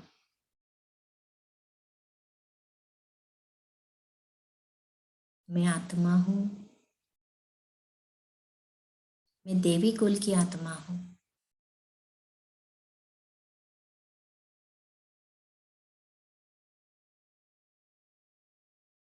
पुनर्जन्म में आते आते मैं आत्मा अपने देवी संस्कारों से दूर हो गई, देह भान में आ गई और धीरे धीरे दुखी होने लगी। लेकिन इस चक्र के अंदर चलते चलते मैं आत्मा अब वर्तमान में संगम युग पर आकर पहुंची हूं। संगम युग एक ऐसी ऊंचाई है जहां से मैं कलयुग के बातों को भी देख सकती हूँ और आने वाले सतयुगी दुनिया की भी अनुभूति कर सकती हूँ। मेरी एक तरफ कलयुगी किनारा, मेरे दूसरी तरफ सतयुगी किनारा। अब मुझ आत्मा ने डिसाइड किया है मुझे उस सुंदर सी दुनिया में, सुखदायी दुनिया में चलना है। मेरा शिव बाबा, मेरे पिता मुझे लेने के लिए आए हैं। अनुभव करेंगे जैसे शिव बाबा मेरे सन्मुख है, चमकते हुआ दिव्य सितारा मेरा मीठा बाबा। और मैं बाबा को बहुत तहे दिल से शुक्रिया कर रही हूँ। बाबा, आपका तहे दिल से शुक्रिया जो इतनी करोड़ों आत्माओं में से आपने मुझे चुना। आपने मुझे ये सत्य ज्ञान दिया, सत्य पहचान दी। आप मुझे कितनी सुंदर नया जीवन प्रदान कर रहे हो। आप मुझे कितनी अच्छी सोच दे रहे हो, ज्ञान दे रहे हो। इस ज्ञान के रोशनी से मेरे जीवन में अब उजाला ही उजाला होगा। इस ज्ञान की रोशनी ने मुझे मेरे जीवन का लक्ष्य प्रदान किया है। अब मेरे जीवन का एक ही लक्ष्य है, स्वयं खुश रहना और सबको खुशी बांटना। हर आत्मा के प्रति, चाहे वो कैसी भी हो, उसको आत्मिक दृष्टि से देखते हुए, रहम की दृष्टि से देखते हुए उसके प्रति भी अच्छी सोच रखना, अच्छी भावनाएं रखना। कितना ऊंचा तेरा ज्ञान है शिव बाबा, और कितनी ऊंची तेरी पालना। जो रोज आपसे मुझे ज्ञान का अमृत प्राप्त हो रहा है, जो मेरे मन के जहर को मिटाने में मदद कर रहा है। दिन ब दिन मेरे अंदर सकारात्मकता बढ़ती जा रही है। जीवन जीने का एक नया उमंग आता जा रहा है। पिछला सब कुछ भूलकर वर्तमान को श्रेष्ठ बनाने की मेरी एक आश है और आपकी मदद तो है ही। बाबा, आपने मुझे इतना अच्छा शरीर दिया। कईयों के पास आंखें नहीं हैं, कई सुन नहीं पाते हैं, कहीं बोल नहीं पाते हैं, लेकिन आपने मुझे अच्छा खासा शरीर दिया। आपने मुझे ऐसे घर में जन्म दिया जो मेरी परवरिश कर सके, मुझे पढ़ा सके, मुझे खिला सके। उसके लिए भी आपका शुक्रिया बाबा।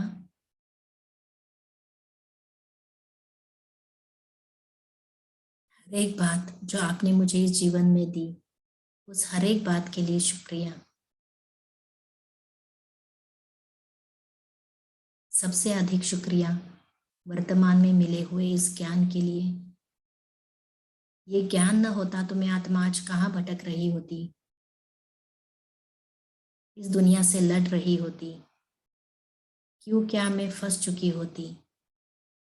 लेकिन आपने सब बातों की क्लैरिटी दी, इसके लिए शुक्रिया बाबा। बाबा, आपने इस नाटक के अंदर मुझे जो पार्ट दिया है वो भी मुझे बहुत पसंद है। मैं अपने पार्ट से खुश हूँ। इसको बेहतर बनाने का मैं पूरा प्रयास करूंगी। मुझे जो रिश्तेदार मिले हैं वो भी बहुत अच्छे हैं। हर एक आत्मा मेरे जो संबंध संपर्क में आई है उनको मैं तहे दिल से स्वीकार करती हूँ। यही वो आत्माएं हैं जो मुझे आगे बढ़ाएंगी। अपने हर फैमिली मेंबर का भी शुक्रिया अदा करें। आपकी मदद के लिए कोई मुझे खाना खिलाता है, कोई मुझे पैसे कमा कर देता है, कोई किस रूप से मेरा ध्यान रखता है। हर एक का दिल से शुक्रिया। जिस जिस से मुझे सहयोग प्राप्त होता है, हर एक का शुक्रिया। इन 5 तत्वों का भी बहुत बहुत शुक्रिया, क्योंकि ये 5 तत्व ना होते मैं आज यहाँ नहीं होती। हे प्रकृति, तेरा भी तहे दिल से शुक्रिया। मुझे सांसें देने के लिए, मेरे शरीर को चलाने के लिए, मुझे भोजन खिलाने के लिए, पानी देने के लिए, ऑक्सीजन देने के लिए, हर बात के लिए हे प्रकृति तेरा भी शुक्रिया। विश्व की हर आत्मा का शुक्रिया,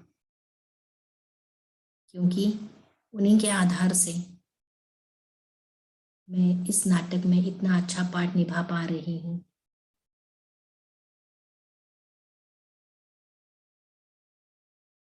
मैं जो चीज़ें यूज़ करती हूँ उस हर चीज़ का शुक्रिया, क्योंकि अगर वो चीज़ें नहीं होती तो मेरा काम शायद इतना सहज ना होता। तो हर एक चीज़ जो मैं यूज़ करती हूँ उसके लिए भी मैं शुक्रिया अदा करती हूँ। हर बात जो मुझे इस नाटक में प्राप्त हुई, उस हर बात का और देने वाले का, दोनों का शुक्रिया। मेरा जीवन धन्य है, भरपूर है, कोई कमी नहीं।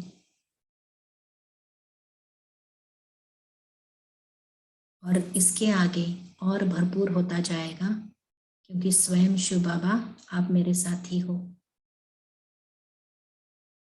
जिसका साथी हो भगवान, उसको क्या रोकेगा आंधी और तूफान। अब मुझे कोई तूफान नहीं रोक सकता।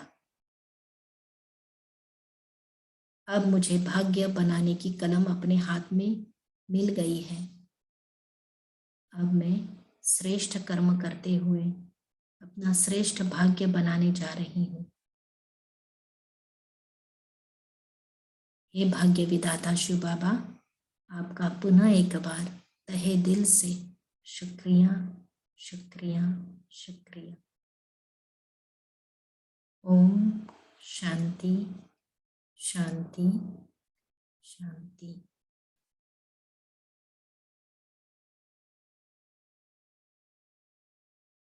कुछ सेकंड अपने को इसी भावनाओं से भरपूर रखें।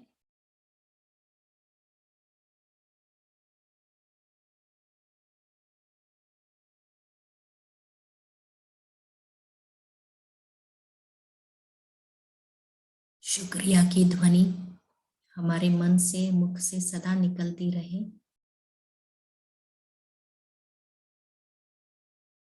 ओम शांति शांति शांति।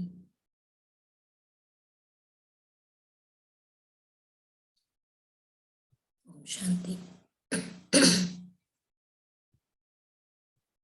तो आज के लेसन से कनेक्टेड किसी को भी कोई सवाल हो तो हैंड रेस करके पूछ सकते हैं या चैट विंडो पर भी पूछ सकते हैं। एक सवाल है, if a सास बहू has a difficult relation and the husband has to move out of house away from his mom, is this bad karma of bahu and or of the son? Because of if son of his mom divorces his wife, that will also be a bad karma, and if he lives separately with his wife, okay, ठीक है। सार को तो हम संभाल के समझ गए हैं। ये बात अपनी सास बहू की निकाल के मुझे लग रहा है मुझे इसको एक एग्जाम्पल देके एक्सप्लेन करना चाहिए। जैसे समझो द्वापर युग के बाद कोई एक सास बहू का रिश्ता है। एग्जाम्पल लेते हैं हम, ए सास है और बी बहू है ना। और बी बहू जो है सास के मर्जी के खिलाफ, जैसे बच्चे ने शादी की है और बी बहू उसके घर में आ गई है। भले बहू बहुत अच्छी है लेकिन सास को इस बात का दुख है कि बच्चे ने मुझे पूछे बिना, मेरी चॉइस के बिना बहू को लेकर आए। जनरली ये होता है, सीरियल्स में भी होता है, रियल लाइफ में भी होता है। तो समझो सास उस बहू को बार बार टॉर्चर कर रही है। भले वो अच्छी है लेकिन उसको स्वीकार नहीं, क्योंकि उसका ईगो हर्ट हुआ है कि मुझे पूछा नहीं गया और इसने बिना पूछे मेरे बच्चे को अपने जाल में फंसा कर घर पे आ गई है। तो वो उसको टॉर्चर कर रही है। हर बात में वो कितना भी अच्छा करे लेकिन उसको बोलते जा रही है, दुखी करते जा रही है। तो यहाँ पर हम देख रहे हैं कि आत्मा मतलब सास की आत्मा ए बी को निगेटिव एनर्जी कंटिन्यूअसली भेज रही है। और बहू इतनी अच्छी है, फॉर एग्जाम्पल वो सास को समझ पा रही है और बेचारे के अंदर उसको रिफ्यूज करने की शक्ति नहीं है ना। तो वो सास की उस बातों को टॉलरेट करती जा रही है क्योंकि सास को वो रिप्लाई नहीं कर पा रही है ना। तो क्या होगा, समझो सास और बहू 5 साल 10 साल या 20 साल एक साथ रह रहे हैं, बहू को सास को टॉलरेट करना पड़ रहा है। तो बहुत बड़ा कार्मिक अकाउंट जैसे ए और बी के बीच में क्रिएट हुआ है। और समझो किसी कारण सास की मौत हो जाती है, सास तो पुनर्जन्म में चली गई, बहू तो चलो और कुछ साल जिएगी, उसके बाद बहू की आत्मा भी चली गई। अब ए और बी का पेंडिंग कार्मिक अकाउंट है। तो पुनर्जन्म में आते आते जरूर नहीं कि इमीडिएट नेक्स्ट जन्म में ही होता है, लेकिन पुनर्जन्म में आते आते कभी ये दो आत्माएं पुनः अपने एक दूसरे के संपर्क में आएंगी। अब जरूरी नहीं कि वही रिश्ता हो, वही चेहरे हो, क्योंकि देह बदलते बदलते, कॉस्ट्यूम बदलते बदलते तो रोल भी बदल गया है, लेकिन आत्माएं वही होंगी जिसने सास और बहू का पार्ट प्ले किया था, जिनके बीच में ये एनर्जी एक्सचेंज हुआ था। तो पुनर्जन्म के केसेस में हो सकता है ये दो आत्माएं पुनः संपर्क में, क्योंकि अभी हिसाब चुकतू करना है तो कोई क्लोज का रिश्ता चाहिए, तभी आपस में रहते हुए हिसाब चुकतू कर सकती है। तो हो सकता है कि ये ए वाली आत्मा अब वाइफ वाली आत्मा बन जाए और बी वाली आत्मा हस्बैंड वाली आत्मा बन जाए। ये हस्बैंड अर्थात पिछले जन्मों की बहू है और वाइफ वाली आत्मा पिछले जन्म की सास वाली आत्मा है।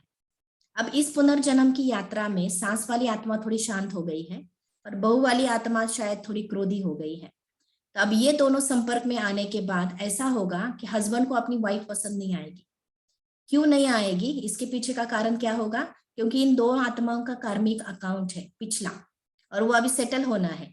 शायद हस्बैंड को भी नहीं, शायद नहीं, हस्बैंड को भी पता नहीं कि वो क्यों ऐसा कर रहा है, वाइफ को भी पता नहीं उसके साथ ऐसा क्यों हो रहा है, लेकिन ये क्यों हो रहा है, क्योंकि इन दोनों का पिछले कर्मों का हिसाब है साथ में। हस्बैंड को वाइफ कितना भी अच्छा करे पसंद नहीं आती है और हस्बैंड अर्थात वो बहू वाली आत्मा है। तो इसीलिए वो अब वाइफ को बार बार ताने देता रहेगा, तुम ये ठीक नहीं करती, तुम वो ठीक नहीं करती, तुम मुझे पसंद ही नहीं हो, ये नहीं हो, वो नहीं हो। और ये बेचारी बहू वाली आत्मा, सॉरी सास वाली आत्मा जो अभी वाइफ का रोल प्ले कर रही है, वो उसको सहती जाएगी, सहती जाएगी। अब इस ए और बी को देखते हुए, हस्बैंड वाइफ को देखते, अगर तीसरा कोई देखेगा तो वो तो जजमेंटल हो जाएगा, हस्बैंड कितना बुरा है, वाइफ इतना अच्छा कर रही है, फिर भी हस्बैंड उसके साथ बुरा व्यवहार कर रहा है। तो हम कई बार बीच में पड़ जाते हैं और जस्टिफाई करने की कोशिश करते हैं। लेकिन हम जो जस्टिफाई कर रहे हैं, उनको ये नहीं पता है इन दो आत्माओं का पिछला क्या कार्मिक अकाउंट है, और वो कौन सा कार्मिक अकाउंट सेटल कर रहे हैं, क्यों इनके अंदर ये निगेटिव वृत्तियां आ रही है, क्योंकि उनको कार्मिक अकाउंट सेटल करना है। तो इसीलिए ड्रामा के किसी को सीन को भी देखते हुए, किसी भी एक्टर की एक्टिंग को देखते हुए हम कभी भी प्रभावित नहीं हो, क्योंकि हमें पता नहीं है ये आत्माएं कौन से कार्मिक अकाउंट एक दूसरे का चुक्त कर रही है। अगर मैं बीच में एंट्री करती हूँ और किसी को जस्टिफाई करने की कोशिश करती हूँ, तो उस कार्मिक अकाउंट का हिस्सा मैं स्वयं भी बन जाती हूँ, और ना चाहते हुए वो कार्मिक अकाउंट मेरे पास खींच कर चला आता है, क्योंकि मैं भी किसी न किसी को दुख देने के निमित्त बनती हूँ।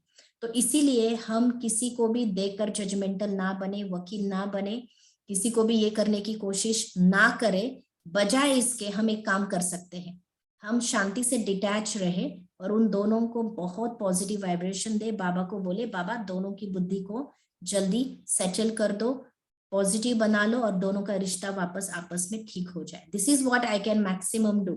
मुझे प्रैक्टिकली उतर के किसी के लिए कुछ भी नहीं करना है। तो ये जो सवाल था कि हस्बैंड बीच में फंस रहा है, वाइफ की साइड ले या माँ की साइड ले, इसमें हम कोई अभी उनकी सिचुएशन को देखकर कोई जजमेंट नहीं दे सकते, क्योंकि किसका कितना गहरा अकाउंट है हमें पता नहीं है। तो let the husband own his own decide, उसको खुद ही डिसाइड करने दो, उसकी वाइफ की तरफ जाना है या अपनी माँ की तरफ जाना है। तो इसीलिए इस संसार के अंदर ऐसी कई चीजें चल रही है जिसका पिछला क्या कनेक्शन है हमें पता नहीं है।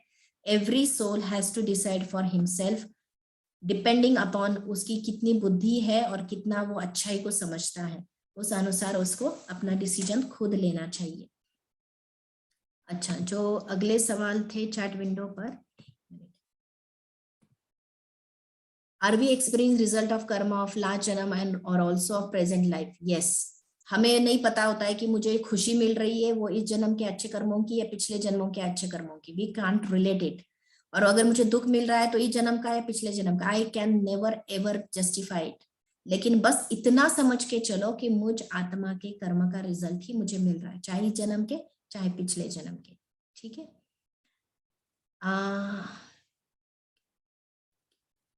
हाँ, किसी ने पूछा है क्या इस सेशन का ऑडियो मिलेगा? यस, आपको ग्रुप में रोज ये ऑडियो वीडियो डाला जाता है, आप बाद में भी इसको सुन सकते हैं।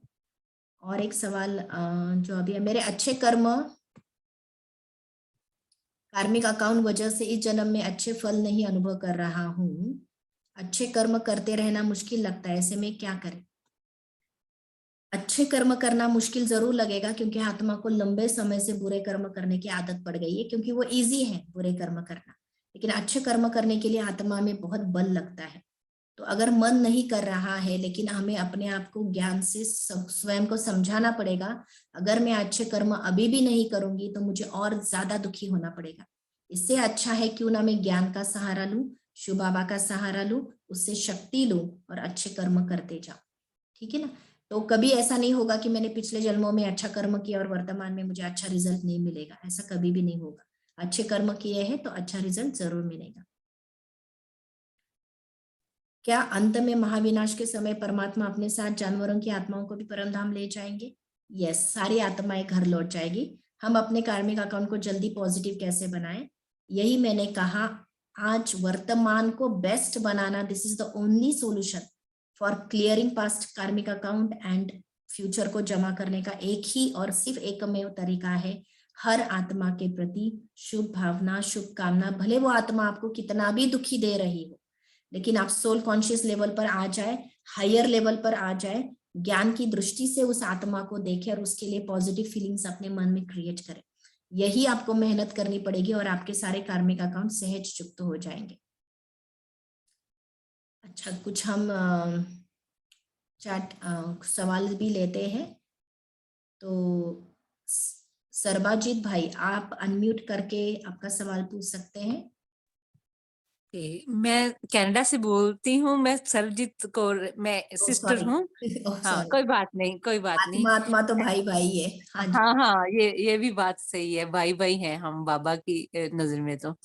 तो मेरा सवाल बहुत डिफरेंट है। जैसे पिछली बार मैंने थोड़ा सा पूछा तो आपने बोला था बहुत ज्यादा डीप है। यही कि 108 आत्माएं, जब जैसे 8 आत्माएं जब अष्ट रत्न अपनी फैमिली के 108 को खींचती हैं, तो आगे 108 16,008 को खींचती हैं। और अपने सिस्टर, आप इफ यू, ही वो, हाँ, सिस्टर, मैंने आपको अपने आप हमेशा ही ये कहा है। हाँ, ये हाँ सवाल जब हम आगे जाएंगे ना, आप तब पूछना, क्योंकि हाँ, हमने 8 रत्नों की, 108 रत्नों की अब तक कोई बात ही नहीं की है। एंड अदर अच्छा पीपल चलो। Are not connected with this question. अच्छा, फिर मैं अपना पर्सनल पूछना चाहती हूँ कि जैसे कर्म से मुझे, रिलेटेड अगर आपका कोई सवाल है तो हाँ, आप कर्मों पूछिए। से ही है, इसीलिए हाँ मैंने जी। पूछना चाहती हूँ ओके। कि जैसे मैं कैडा हूँ तो मुझे कुछ ऐसा जैसे वाइब्रेशन फील है, जैसे खींचता है कोई। जैसे इंडिया में मुझे राजयोग जैसे मुझे ऐसे फील हो रहा है कि कोई आत्मा जैसे खींच रही है। तो वो पॉजिटिव वाइब्रेशन है या नेगेटिव है? मुझे ऐसे लगता है कि मुझे दिल ऐसा होता है कि मैं मधुबन में चले जाऊं, मगर मजबूरियां हैं, हमने घर लिया है, बहुत रिस्पॉन्सिबिलिटी है, बच्चे हैं, तो वो छोड़ के जा भी नहीं सकते। तो मैं बीच में थोड़ा मेरे अंदर चलता रहता है युद्ध कि मैं क्या करूं। मेरा दिल और आत्मा चाहती है मैं भाग जाऊं मधुबन में, सेवा करूं, पुरुषार्थ करूं, मगर आप अभी, रिस्पॉन्सिबिलिटी है घर मैं में। सवाल समझ गई हूँ। आप हाँ, अभी बस वो ऐसा करें, बताइए। आपको प्रैक्टिकल पता है कि आप नहीं कर पाएंगे, वहां नहीं जा पाएंगे, तो मन को दुखी करने की कोई आवश्यकता नहीं है। आप मन ही मन में विजुलाइज कीजिए जैसे आप मधुबन में हैं, 4 धाम जा रहे हैं, अच्छे वाइब्रेशन सृष्टि पर फैला रहे हैं। देखो, वास्तविक अनुभूति मन से होती है, तन से नहीं। अगर हम तन से नहीं पहुंच सकते, लेकिन मन को जरूर पहुंचा सकते हैं और बहुत अच्छी अच्छी अनुभूतियां कर सकते हैं। तो आप वर्तमान में ये करें, हो सकता है ये एनर्जी उसको रियलिटी बना दे और आपको जाने का मौका भी मिले। अच्छा, श्रीपाद भाई, आप अनम्यूट करके पूछ सकते हैं। अच्छा, हाँ जी। ओम शांति दीदी। ओम शांति।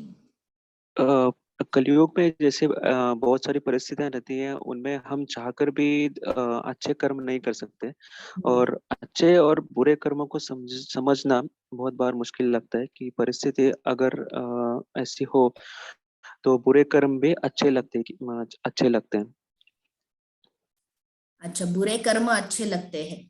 जी, परिस्थिति होने की वजह से मुझे बुरे कर्म है, लेकिन परिस्थिति ऐसे है कि ये नहीं करेंगे तो फल देखो, बुरे कर्म बुरे ही होते हैं चाहे कोई भी परिस्थिति हो, और अच्छे कर्म अच्छे ही होते हैं चाहे कोई भी परिस्थिति हो।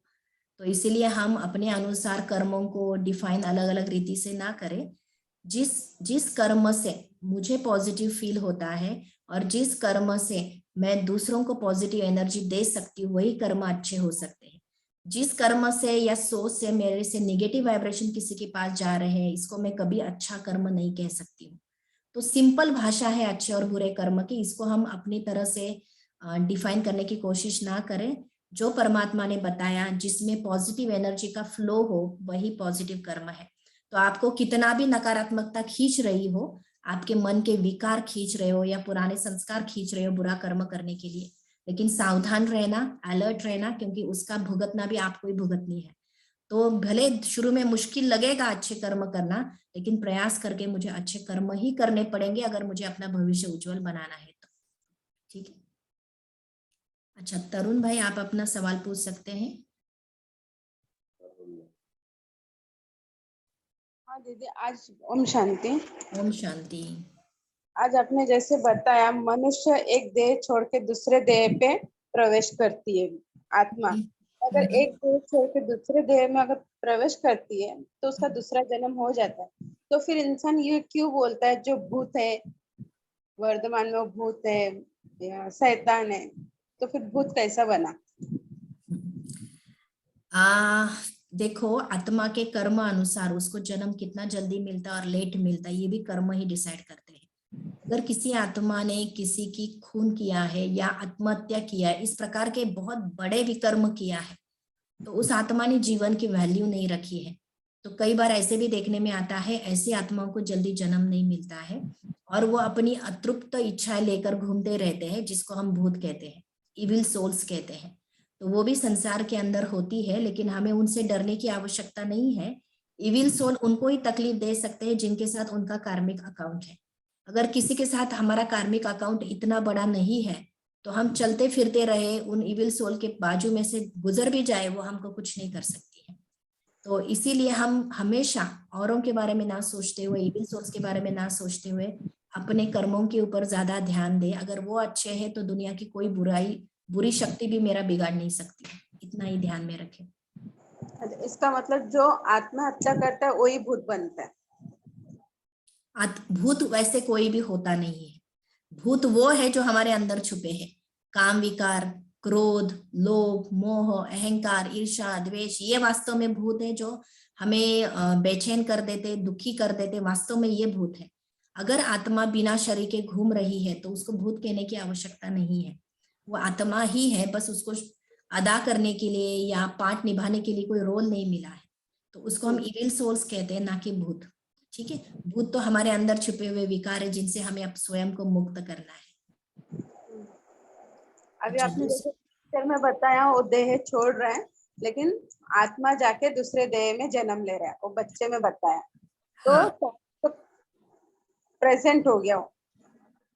सॉरी, जो देह पड़ा है, एक देह पड़ा है, उसमें से आत्मा निकाल के दूसरे बच्चों में जा दिखाया, पिक्चर आप दिखाए, हाँ हाँ। तो जन्म ले चुका, तो पवित्र आत्मा होगा। देखो, मैक्सिमम आत्माएं 12-13 दिन के बाद जन्म लेती ही है, मैक्सिमम। जिनके बहुत ही बड़ा ज्यादा विकर्मों का खाता है, उन आत्माओं को जल्दी शरीर नहीं मिलता है। हाँ ठीक है, अभी ये हाँ। बातें और भी आगे क्लियर होंगी, हम अभी ज्यादा टाइम नहीं उसके ऊपर गवाएंगे। अच्छा, गुरुराज भाई आप बोल सकते हैं, पूछ सकते हैं।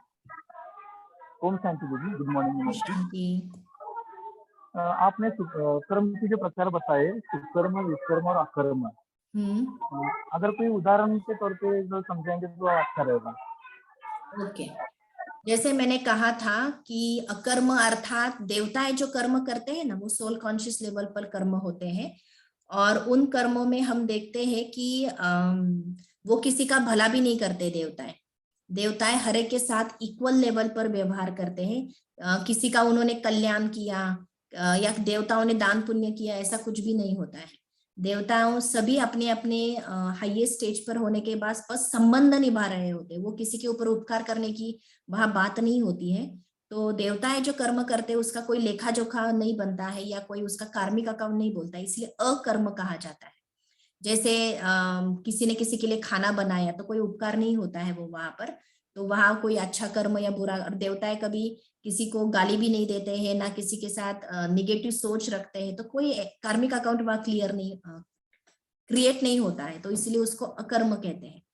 और द्वापर युग के बाद मैंने कहा किसी ने किसी को गलत भाव से देखा, बोला, सोचा या कुछ भी किया, वो गलत भाव मतलब विकर्म, तो वो विकर्म बन जाता है।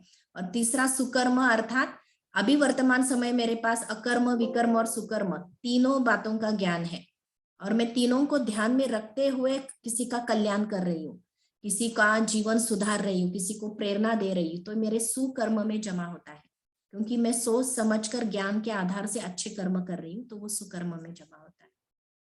ठीक है, अच्छा, ये हाँ जी, गैलेक्सी F22 आप पूछ सकते हैं।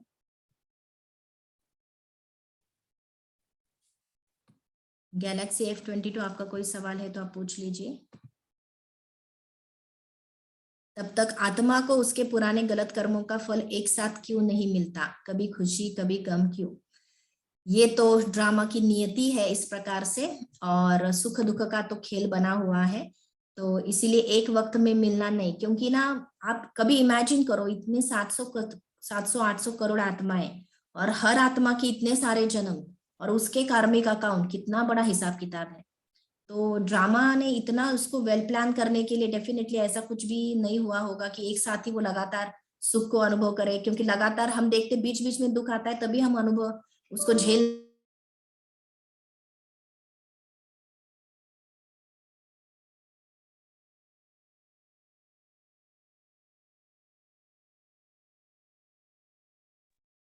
अच्छा, ओम शांति। बैटरी लो होने के कारण ये कंप्यूटर नहीं चल रहा है, लेकिन मैं मोबाइल से अभी ज्वाइन हो रही हूँ। एक मिनट।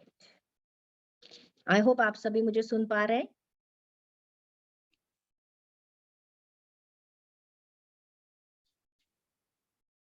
अगर सुन पा रहे हैं तो आप यस, ओके। तो ये लास्ट सवाल हम लेते हैं, बाकी हम कल कंटिन्यू करेंगे। सॉरी, सवाल क्या था? मैं वापस भूल गई, सवाल क्या था?